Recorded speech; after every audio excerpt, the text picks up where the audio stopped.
Duffy's Tavern, where the elite meet to eat. Archie the manager speaking. Duffy ain't here. Oh, hello, Duffy. Well, I'm busy painting a Christmas Eve sign. It says, Jumbo Monstrous Christmas Party at Duffy's Tavern. Dancing, entertainment, favors for ladies, 8-course dinner, Charles Colburn as Santa Claus, price per couple $1. Huh? Well, I know the price is silly, but it's Christmas Eve, so let's clip him a little bit. Yeah, that's right, Duffy. Charles Colburn, the big, portly gentleman with the sharp tongue, you know, sort of a bloated Clifton Webb. Yeah, very distinguished and aristocratic looking, and guess what he wears? Well, what does a gentleman look through with only one eye? No, not a keyhole. Colburn wears a monocle, you know. Yeah, just like them Englishmen, only instead of a lip, it helps him keep a stiff upper eye. Why did I ask him to come down?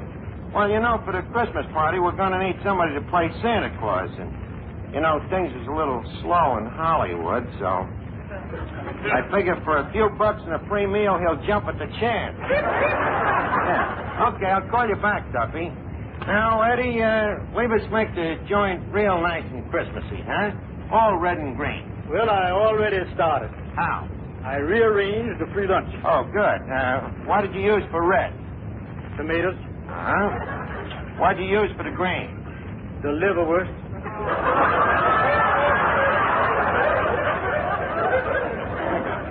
That's such a deep green.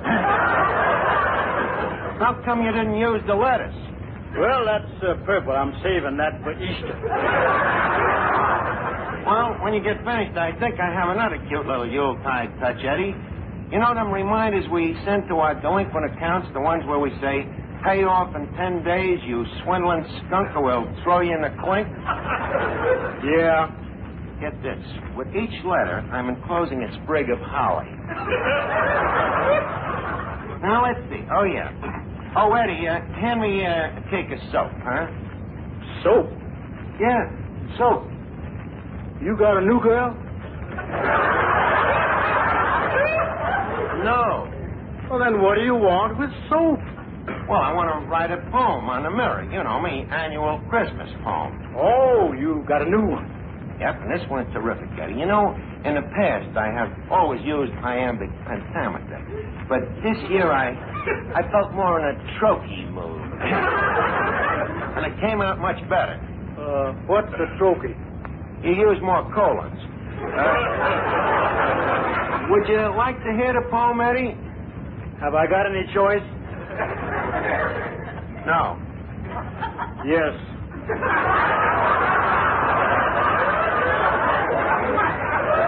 Okay, listen. Merry Christmas to yous all. Be of right cheer and joyous. Leave us Yule a log on the fire, and leave not naught annoy us. Come lift your beakers and quaff us a skull. Chris Kringle's abroad in the snow. I quaff, lads, and laugh, lads.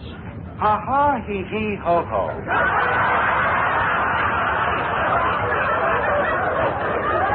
Well, Eddie, what do you think of it?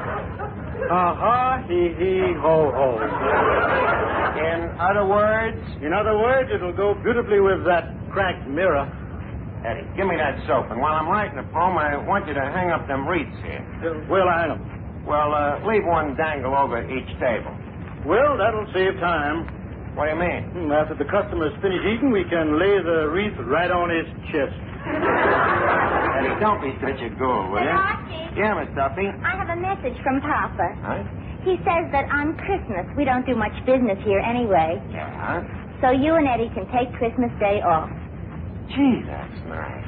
And he says that on account of it's Christmas, Yeah? he'll only dock you for half a day. Miss Duffy, is it true that your father is learning to walk on his hands so he can save the cost of shoe leather? What a cheap crumb. Archie, you just don't understand Papa. He really has a very lovable character. It's just that he's so nasty, nobody notices it. Huh? And what are you getting this lovable character for Christmas? Oh, I don't know. I was thinking of getting something that Papa and Mama could both use. Something practical. How about a set of boxing gloves? Don't be ridiculous. Mama and Papa happen to be very much in love. How do you figure that? They've got to be in love. How else could they stand each other? By the way, Archie, where do you think is the best place for me to hang these mistletoes? Mistletoes? How many you got there? Let's see. 1, 2, 3, 4, 5. Duffy, why are you hanging 7 mistletoes? Out of respect to our guest tonight. Charlie Coburn? Yeah. I figure he isn't as young as he used to be. So wherever I'm standing, he won't have to run too far to get to me.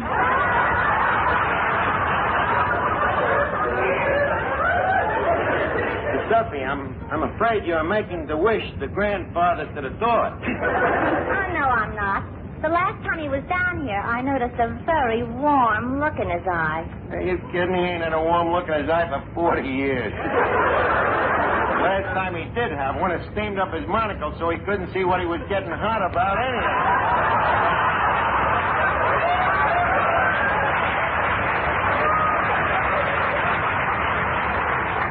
And how come you're making passes at Coburn? What about that boyfriend of yours, that Rodney Haybinder? Oh, him. What's the trouble? I just found out what he's getting me for Christmas. A $2 bottle of perfume. Did you ever hear of anything so cheap? Just a minute. $2 for perfume might not be cheap. All depends. Is it a quarter or a fifth? Archie, everybody knows that perfume doesn't come in quarts or fifths. This is a pint.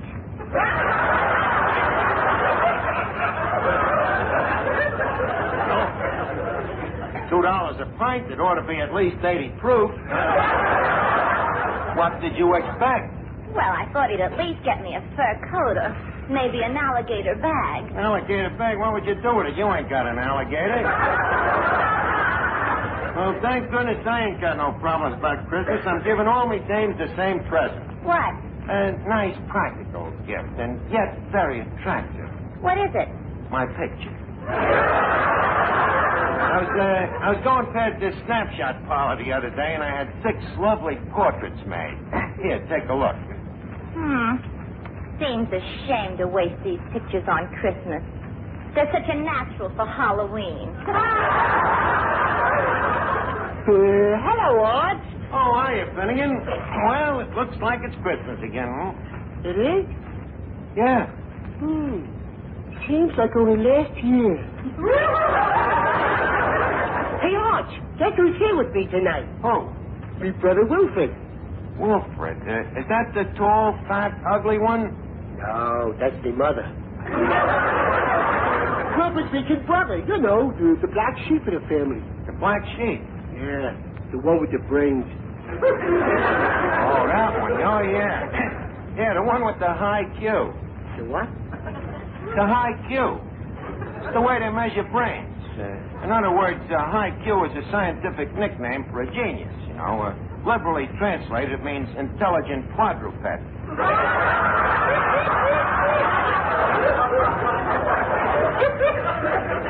Yeah, huh? What a bum break. No, the rest of our family are just average, normal people like me. And poor Wilfred has to be a genius. Well, you got to take the bitter with the sweet, Finnegan. When did you first find out about it?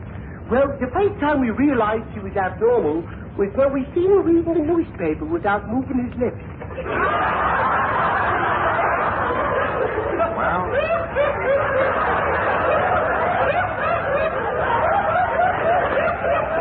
Well, leave us hope for the best. Maybe the kid will just turn out to be a ventriloquist. Excuse me. Hello? Hello, Duffy. Huh? You just sent me a package, but I shouldn't open till Christmas? It's a present? Wait a minute. Are you sure this is Duffy? Well, Duffy, I'm positively whelmed over. Thanks a lot. By the way, I'm putting my present in the mail for you today, too. Yeah, it's nice to know that we feel this way about each other at Christmas time. You know, that one backwashes the other. Yeah, well, thanks a lot, Duffy. Let me see. Eddie, what can I get Duffy for Christmas? Wait a minute. Hey, Roper. I got it. I'll send him one of me portraits. I didn't think you hated him that much.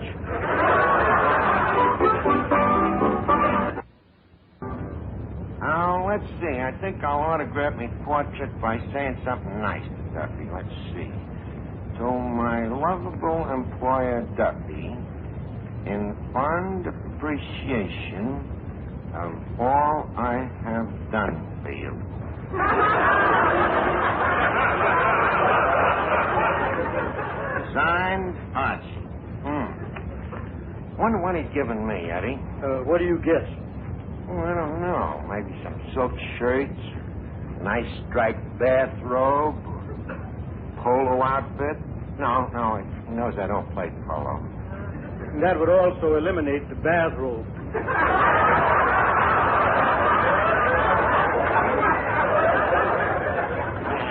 Eddie, one does not play polo in a bathrobe. Hey, Arch, Yeah, Finnegan. here's me brother Wilfred. You remember him? Oh, yeah. Well, how are you, little Wilfred? My, you certainly have been growing. Doesn't that strike you as an entirely normal procedure? Well, that's how it goes.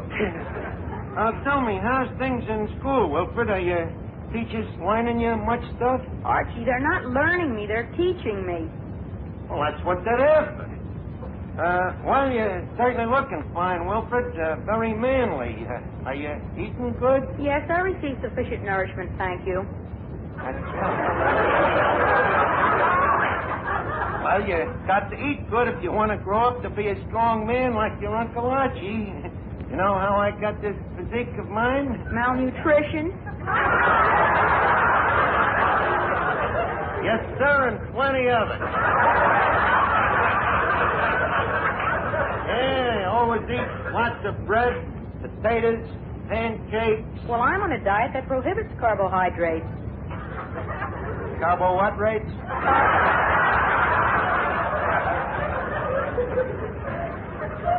Carbohydrates. Oh, them. Yeah, tell me, what's them things again? Starches, of course. Oh, yeah, it was right on the tip of my tongue. Yeah. What about them? My position doesn't permit me to have starches. Well, that's right, Wilfred. Starches ain't good for you. They make your stomach stiff. Tell you what, why don't you go over and nibble yourself some of the free lunch, huh? The free lunch? Yeah. Very well. Morituri te salutamus. What does that mean? We who are about to die salute you. A wisecracking dead language, you chap. Finnegan. Yeah, Rod. Finnegan, get this Greek Milton Boyle away from me before I knock his blocks off. Moratorium salami Thomas. Oh, Miss Archie, Huh? ain't that Charles Coburn coming in? Oh, yeah, that's Charlie. And look at him, Eddie. What a perfect Santa Claus he'll make, huh? That ruddy complexion, that roly-poly figure, that plump bay winner. The perfect Santa Claus, except for one thing. For what? That sack in the back is a little too low slung.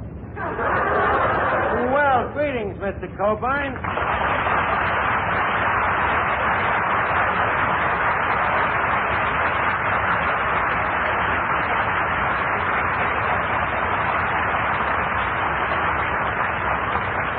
Coburn, it's a distinct privilege to humble your gracious presence to the inner confines of this immortal sanctum. And... Oh, shut up.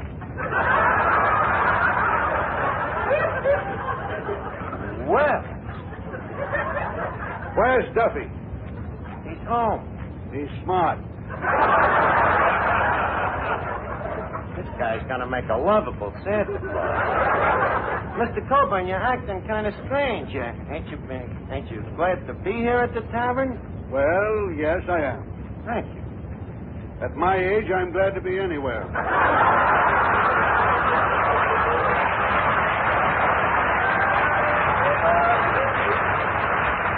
What do you mean, your age? You ain't changed a bit since I last seen you. Well, you don't look so hot yourself. Laugh a minute, Charlie, they call me. Well, nevertheless, we're glad to see you on this return visit. Return visit? Yeah, you've been here before. for? Impossible. One doesn't do this sort of thing twice. Charlie, you was here about 2 years ago. Amazing. I've been telling my psychiatrist it was only a dream. So what? At your age, dreams is a lot more fun, ain't they? What? Sorry, no intent offended. I'm really very sorry. How about introducing me? Introduce yourself. Okay. Oh, Mr. Coburn. Sir?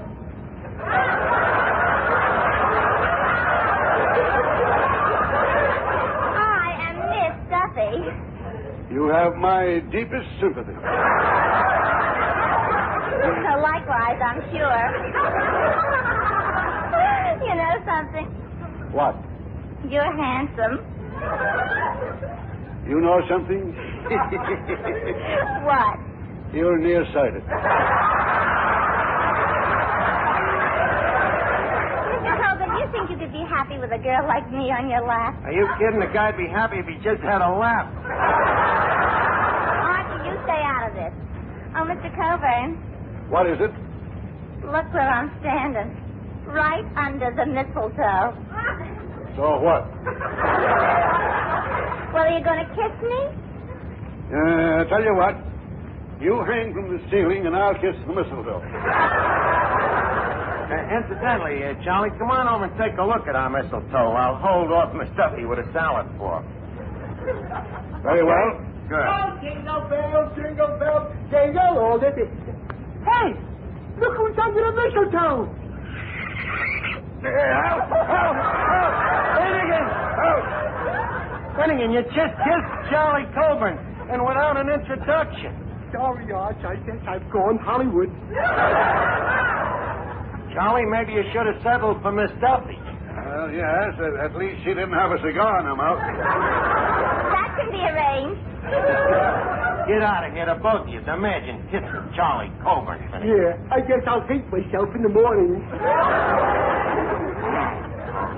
Well, Archie, don't think this hasn't been peculiar, but... Look, Charlie, don't go yet. Tell me, what are you doing Christmas Eve? Christmas Eve? Yeah. Well, we have an old custom in our family, Archie. I always take Grandma to the fights. Oh, that's very sweet, but this time, why don't you let the dame go stag? Now, here's what I had in mind. We need a Santa Claus for our Christmas party, and I was thinking if we got some whiskers for you that, maybe... No, wait a minute. Me spend my Christmas in this rodent's rotisserie?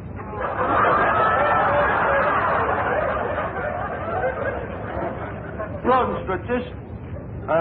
you won't do it, huh? Absolutely not. You won't, huh? Oh, Miss Duffy, Finnegan, mistletoe time. Oh, good. Don't move, Mr. Coburn. Oh, jingle bells, jingle not bells. that again. Okay, then. Look, Charlie, you're dead. The joint is loaded with mistletoe, and you ain't got a chance unless I protect you. So what do you say? Will you or will you not be Santa Claus? Ho, ho, ho. On, dancer, on, prancer, on, dunder, and...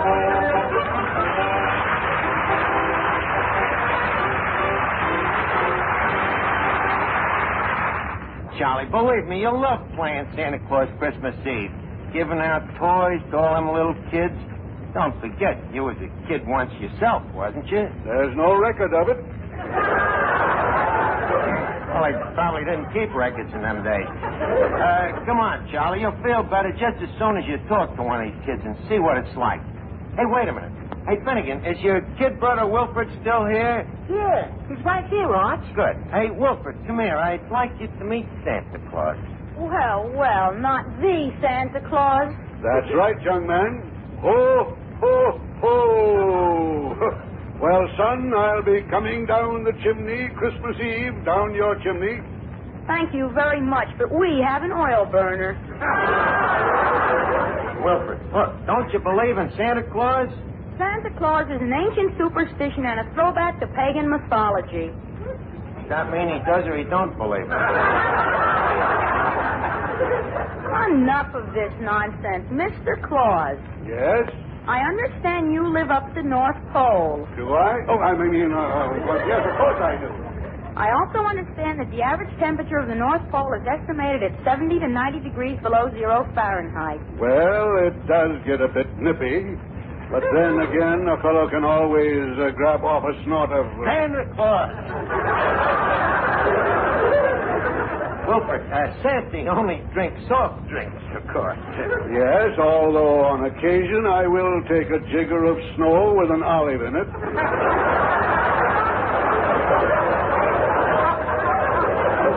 So, be sure that you're a good boy now, Wilfred, because on Christmas Eve, Santa calls on every good boy and girl. How does he know where they live? I thought that question would pop up. Santa Claus keeps their numbers in a little red book. Don't you, Santa? Yes, sir. Yes, sirree. And some mighty fine numbers in that little red book.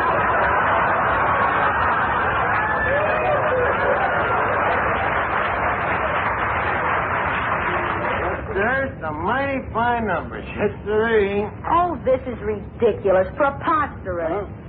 Wilfred, you mean you don't believe in Santa Claus? Archie, please. It's an amusing legend, but this road company Edwin Gwen plays him so badly.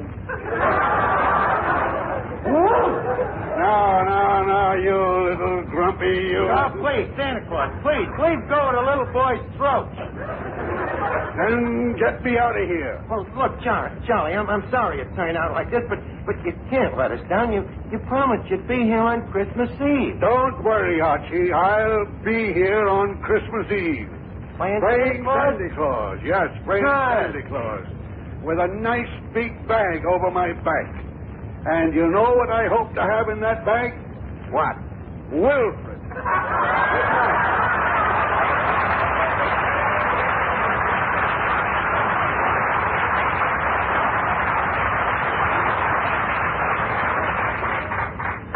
See what you did?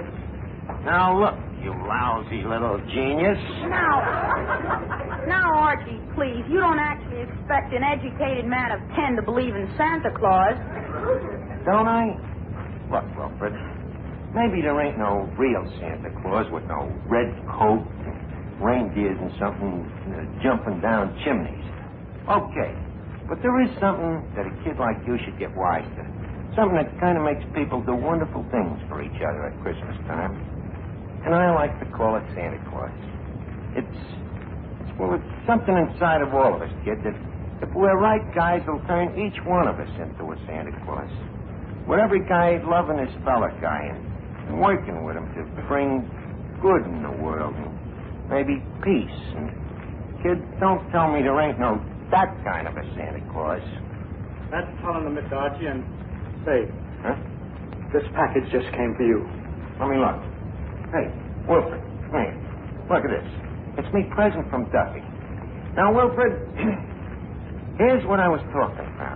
This package says, don't open until Christmas. But I want to teach you a lesson, so I'm going to open it. Now, you see, here's a guy named Duffy. He's mean, and he's stingy, and he's cheap. And yet, at Christmas time, he changes. And he gives me this picture of himself. Autograph to my dear employee, Archie. Where was it?